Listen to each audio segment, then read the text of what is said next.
I'm Dr. Lauren Gerson, incoming Senior Associate Editor for Gastrointestinal Endoscopy. It's my pleasure today to interview Dr. Kulwinder Dua from Medical College of Wisconsin and to discuss his paper, which is entitled Efficacy and Safety of a Newly Fully Covered Self-Expanding Non-Foreshortening Metal Esophageal Stent. As discussed in this paper, fully covered esophageal self-expanding metal stents, also known as SEMS, have the advantage of being removable, but they are associated with high migration rates. And in addition, the current foreshortening stents have disadvantage of migrating. So the purpose of this paper is to discuss usage of non-foreshortening stents. Yes. So can we first discuss the current limitations of the self-expanding metal stents? And can you describe the non-foreshortening stents for the members of this audience who may not be familiar with them? Yeah. Commonly used stents in the United States are woven from a single nitinol wire into a tubular configuration, and then they are stretched out thin on a delivery system. So once they are released on expansion, they significantly foreshorten.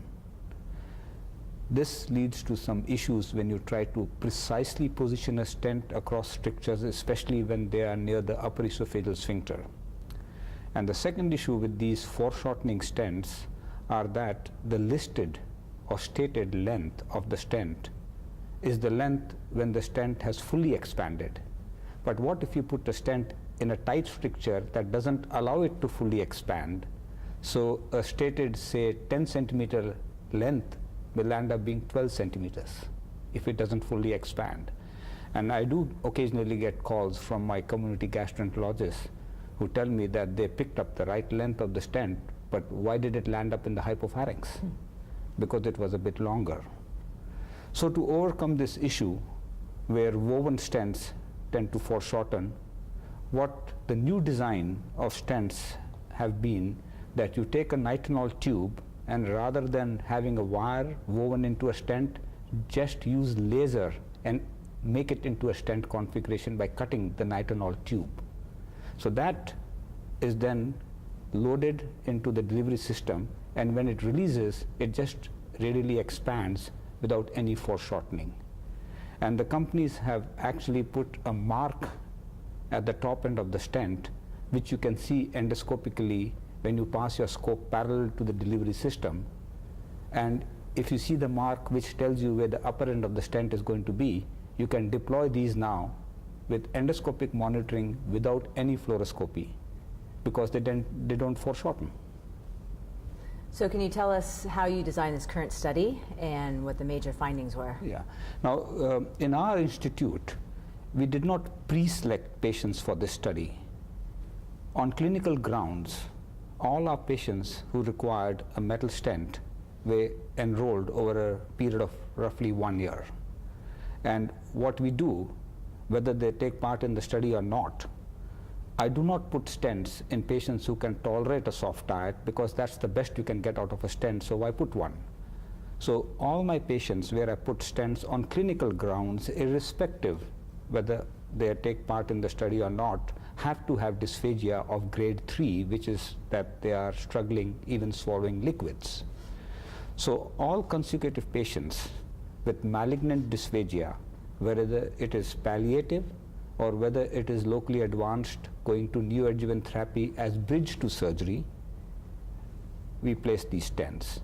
Now, although it is not FDA cleared for use in benign conditions, again on clinical grounds where we had decided to place an expandable metal stent for benign refractory esophageal strictures or benign fistulas and leaks, we enrolled them.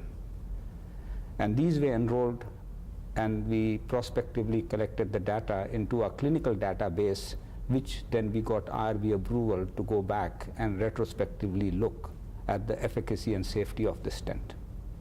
So can you describe the major findings of the study, and specifically were there differences between the benign group and the malignant group in terms of outcomes? Yeah, first of all, in terms of all this foreshortening issue, we had 7 patients where the strictures were within 2 centimeters of the upper esophageal sphincter, and we could precisely position these stents in this location with pure endoscopic guidance without fluoroscopy because of its non-foreshortening nature. As far as the malignant group is concerned, which is an approved indication for using any expandable metal stent, our results were comparable to what has been described with any expandable metal stent. Our mean dysphagia grade was around 3.8, which is almost bordering to total dysphagia, and following stent placement, people were able to take a soft diet. So in that regard, it performed as expected for the malignant group. For the benign group, where we had refractory benign esophageal stricture, while the stent was in place, the patients could swallow. And after a mean of 42 days, when we removed the stent to see if the stricture remolded, all of them came back. So the recurrence rate of benign esophageal stricture was very high. Now I must add over here that we only had in our series anastomotic strictures. We don't know how the stent will perform for radiation, corrosive injuries, post-EMR, EST type of refractory strictures. So as far as anastomotic strictures were concerned, they didn't do very well after the stents were removed. And the second issue we had noted was that there was a little bit higher migration rate for these short anastomotic strictures compared to malignant strictures or fistulas or leaks. As far as benign fistulas and leaks were concerned, they did very well. We placed the stent in and found that the stent could seal, because it is a fully covered stent, could seal the leak in about 2/3 of the patients immediately when we did a barium study after we placed the stent. But interestingly, in 1/3 of the patient, the barium was still seen leaking from the side of the stent into the fistulous tract after we placed the stent and did an immediate barium study. And what we decided is not to pull the stent out, keep it in, and repeat the barium study after about 7 to 10 days with the assumption that this granulation tissue reaction that the stent will induce will close the hole. And that's what we found.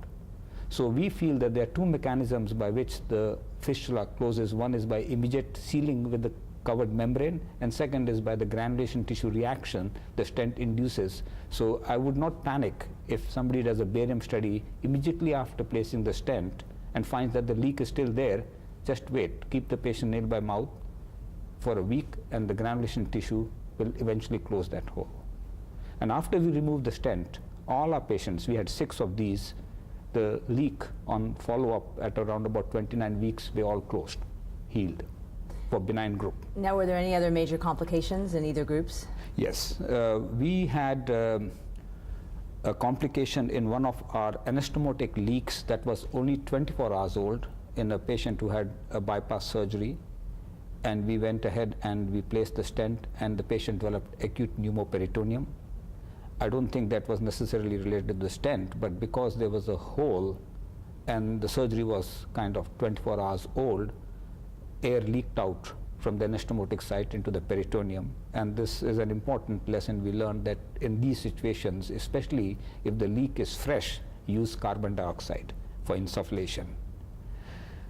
In one particular case where the stricture was very tight, the stent infolded longitudinally.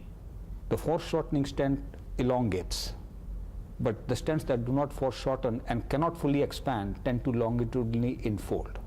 So in one case, the stent longitudinally infolded, and then there was a case of a benign leak where the stent was oriented horizontally when we placed it, and on removal, we could not catch the loop at the top of the stent, which is provided to collapse the upper end of the stent during removal. So we caught the body of the stent with our rat tooth forceps, and the stent broke into 2. So the metal cages of the stent are held, I suspect, with the membrane, and if the membrane breaks, the metal cages may be unstable and the stent may fracture. But even despite the stent fracturing, removing the pieces out was very easy. Well, thank you, Dr. Dua, for sharing with us your experience with non-foreshortening metal stents, and we look forward to further research from your group. Thank you.